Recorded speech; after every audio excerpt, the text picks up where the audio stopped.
સુરતના કાપોદ્રા વિસ્તારમાં આવેલ ભરતનગર ખાતે વહેલી સવારે ભીષણ આગ લાગવાનો બનાવ બન્યો। પ્લોટ નંબર 46 અને 47માં અચાનક આગ ફાટી નીકળી। આ દુર્ઘટનામાં એલપીજી સિલિન્ડરમાં ભીષણ વિસ્ફોટ થતાં 2 વ્યક્તિઓના મોત થયા, 9 ઘાયલ થયા છે।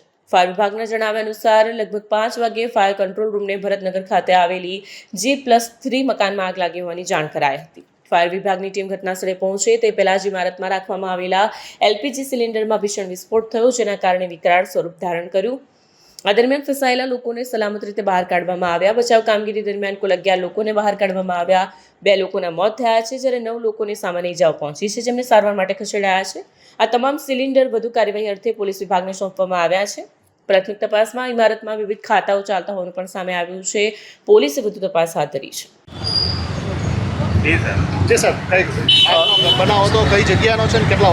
સવારે 5:30નો બનાવ છે।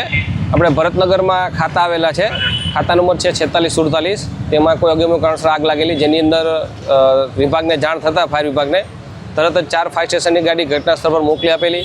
ત્યારબાદ સિલિન્ડર હતા જે બ્લાસ્ટ થતા હતા અંદર, અને 8 સિલિન્ડર અમે અત્યારે હાલ ઓલરેડી કાઢેલા છે, જેનો કબજો પોલીસને સોંપેલું છે, જેમાંથી 3 સિલિન્ડર બ્લાસ્ટ થઈ ગયેલ છે। અને ખાતા છે બંને 46 અને 47, જેમાં ત્રીજા માળ ઉપર એ લોકોએ પતરાનો શેડ બનાવેલો છે। જે પતરાનો શેડ હાઇડ્રોલિક પ્લેટફોર્મથી અને ફાયર ટીમ દ્વારા એ પતરાનો શેડ કાપી અને પતરા તોડીને અને અમારી રેસ્ક્યુ કામગીરી કરેલ છે, જેમાં ટોટલ 11 પર્સન ઇન્જર્ડ થયેલ હતા। એમાંથી 2 પર્સન જે છે એ એક્સપાયર થઈ ગયેલ છે, અને બાકી જે 9 જણા છે અત્યારે સ્વિમેર ખાતે નાની મોટી ઈજા અને જે હોય એના હિસાબે અહીંયા લઈ ગયેલ છે। સાહેબ, આગમાં કોઈ